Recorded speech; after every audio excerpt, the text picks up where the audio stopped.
Merci beaucoup, chers serviteurs et servants de l'Éternel. Vraiment, en tout cas, je vous porte à cœur que le Seigneur vous bénisse abondamment pour tout ce temps que vous vous sacrifiez pour écouter mes enseignements. D'ailleurs, c'est l'une aussi de ma mission quand je parle de mourir vide, puisque j'ai aussi compris en moi-même que j'ai une charge de l'Éternel Dieu. Et je dois faire un effort comme étant une bouteille qui a le contenu du vin à l'intérieur. Je dois faire un effort pour placer ça dans un verre, dans une coupe, pour servir de libation, bien pour servir à la divinité. Nous avons une seule divinité, notre Seigneur Jésus-Christ. Merci. C'est notre troisième séance sur mourir vide. Nous sommes en train de parler sur mourir vide. Ici, c'est notre troisième séance. Comme je disais là, que vous devez vous assurer que vous devez mourir vite, c'est-à-dire tout ce que le Seigneur a placé en vous, vous devez faire un effort à le découvrir d'abord, après avoir découvert, et vous devez aussi verser ça dans une coupe ou bien dans un verre pour servir au Seigneur. Alors ce qui est important, j'allais dire une chose, que ton appel n'est pas ton travail. Le travail, c'est ce que tu fais pour être payé, mais ton don, c'est ce que tu es né pour faire de la part de l'Éternel. Alors, quand je dis qu'il faut comprendre ton appel, il faut découvrir ton appel, il faut aussi découvrir quel genre de charge que le Seigneur a placé dans ta vie pour servir au monde. Je pense bien, je vais parler parlons en termes de la Terre, ne parlez pas en termes du monde, pour servir à la planète Terre. Puisqu'il y a la différence entre la Terre et le monde. Le monde, je pense bien, en grec, on appelle ça cosmos, signifie le système. Donc, le monde signifie un système, on appelle ça cosmos en grec, c'est différent avec la planète. J'utilise le terme plutôt planète, ou bien la Terre, voilà. C'est-à-dire, ce que nous devons comprendre, nous devons découvrir notre appel. Quel est votre appel à la planète? Quelle est la mission que Dieu t'a envoyée sur la terre? C'est-à-dire, vous devez comprendre une chose, Dieu ne t'a pas appelé pour être infirmier. Donc, être infirmier, être docteur, être un conducteur, ou bien être un aviateur, ça, ce n'est pas l'appel de Dieu. Il ne faut pas confondre l'appel avec le travail. C'est bien de travailler, c'est bien d'être infirmier, ce n'est pas un péché. Quand je parle de découvrir votre appel, là, c'est différent avec le travail que vous êtes en train de faire, puisque l'infirmier, c'est un travail que vous faites pour être payé. Être aussi un pilote, ou bien être aussi un conducteur, c'est un travail que vous faites pour être payé. Mais le don, c'est différent. Le don, c'est quoi? C'est-à-dire, c'est quelque chose que vous êtes né pour faire. C'est-à-dire quoi? Le don, c'est quelque chose que vous êtes né pour le faire. Et vous n'êtes pas payé à cause de ça. On ne vous paye pas à cause de ça. C'est quelque chose que vous êtes né pour payer. On ne vous paye pas à cause de ça. Mais tandis que le travail, c'est quelque chose que vous faites, qui a un contrat qui est bien limité. On vous paye pour ça. Mais tandis que les dons, c'est différent. Les dons, c'est quelque chose que vous faites sans pour autant être payé, puisque vous êtes né. Vous êtes né à cause de ça. C'est quelque chose que vous êtes né à faire. C'est ça qu'on appelle les dons. Alors, comme moi, je disais là, moi, j'ai mon appel. Mon appel, c'est quoi? Puisque je me rappelle que j'avais reçu l'appel de la part du Seigneur. Et quand je prêche l'évangile, je ne sais pas quelque chose, bien quand j'enseigne la parole de Dieu, ce n'est pas quelque chose qui est un hasard. J'ai reçu le ministère par une vision du Seigneur. J'ai même la date précise sur les jours. Je connais les jours, je connais l'heure. Je connais même l'année où j'ai reçu par une vision la révélation du Seigneur quand il m'avait établi, quand il m'avait envoyé pour commencer à prêcher ou pour commencer à enseigner sa parole. Donc pour moi, j'ai toujours dit que non, Dieu ne m'a jamais envoyé pour être un homme d'affaires. Mon appel, c'est de prêcher la bonne nouvelle, c'est d'enseigner les gens la parole de Dieu, c'est de préparer les gens pour traverser le pont et joindre de l'autre côté une autre ville. C'est comme ça que j'avais reçu ça dans la révélation, c'est-à-dire quoi, quand j'avais vu dans la vision un homme qui était debout sur un pont, et cet homme-là m'a appelé. Il était en train de traverser le pont, il était devant, il avait d'autres personnes derrière lui. Lui, il marchait devant. Et quand il est arrivé au niveau du pont, il s'est arrêté. Et moi, j'étais curieux, j'étais parmi le groupe qui le suivait. Et je suis allé à poser la question à la personne qui était devant. Il était vêtu en blanc. Je lui ai posé la question. J'ai dit, qu'est-ce que nous attendons pour traverser? Il m'a dit qu'il vient. Alors quand je suis venu, il m'a tenu par l'épaule. Il a pointé les doigts vers la rivière et il m'a dit, qu'est-ce que tu vois là-bas? J'ai vu les gens qui lavaient les vêtements, qui faisaient des vaisselles, qui lavaient les assiettes. Les gens qui même prenaient bain, ils n'étaient pas encore prêts. Et il m'a dit que non. Alors, comment voulez-vous que nous puissions continuer à traverser les ponts pour joindre la ville qui était là en face? Et pourtant, il y a d'autres personnes qui ne sont pas encore prêtes, qui sont en train de s'apprêter, qui sont en train de s'habiller, qui sont en train de se laver, qui sont en train de faire la vaisselle, laver les vêtements. Et il m'a tenu sur l'épaule. Il m'a dit que non, va, dépêche-toi, va dire à ces gens-là que nous les attendons ici sur le pont. On ne peut pas traverser avant qu'ils viennent ici nous joindre, puisque nous allons dans cette ville-là qui est en distance, comme vous le voyez là-bas. Il y avait une ville qui avait plein de lumière. Donc, c'était ça ma mission. Alors, je me suis réveillé, c'était aux environs des 14 heures. C'était aux environs des 14 heures. Et c'était le mois de février en 1994 ou encore en 1994. Alors, je connais même les lieux, je connais même la maison, nous étions en retraite. C'est ce que j'ai découvert, c'est ça ma mission. Et c'est ça le contenu que Dieu a placé dans ma vie.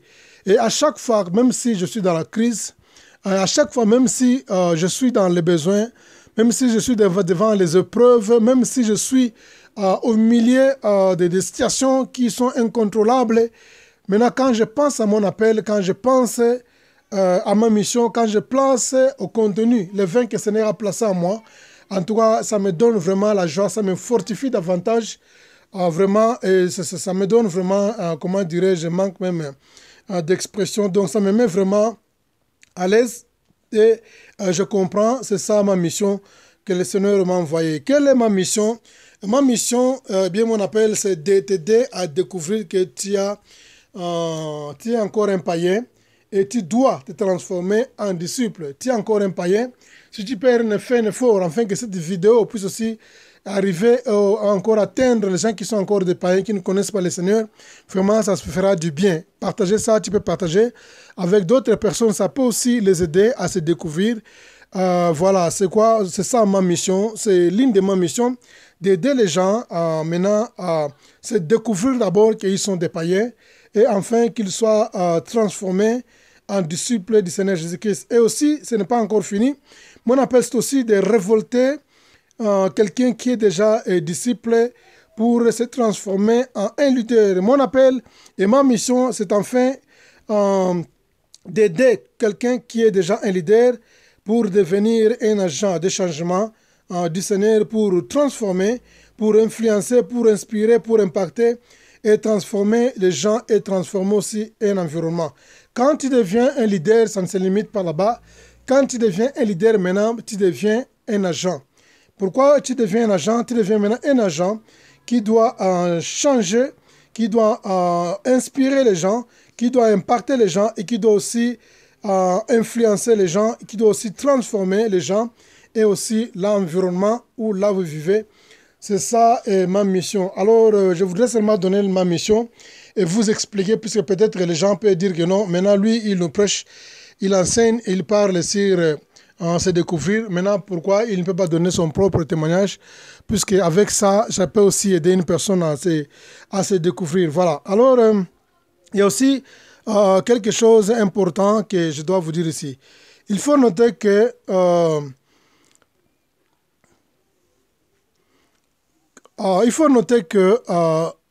tu n'as pas besoin d'argent pour que tu deviennes un leader. Donc, le leadership n'a rien à voir avec des possibilités. Pour découvrir ta mission, pour servir les contenus, le vin que tu as à la libation, tu n'as pas besoin d'avoir d'argent. Là, on va parler ça plus tard. Je voudrais seulement vous faire voir que non, le travail, c'est quelque chose que tu fais pour être payé, tandis que les dons, c'est quelque chose que tu es né pour faire. C'est-à-dire quoi? Je suis en train de faire mon travail. Et pour le faire, je n'ai pas besoin d'être payé. On ne me paye pas pour faire un audio. Aucune personne qui me paye pour faire un audio, parce que puisque quand vous recevez ces audios ici, je dépense dans l'argent. Je dois acheter les mégas. Et puisque, à part ça, je dois faire aussi un effort pour mettre ça sur YouTube. Je dois faire un effort aussi pour que ça soit disponible en YouTube et aussi en Facebook pour aider plusieurs personnes qui sont éloignées. Afin qu'ils puissent aussi, ça peut aussi les aider à se découvrir. Donc c'est ça ma mission. Je ne suis pas payé à ça.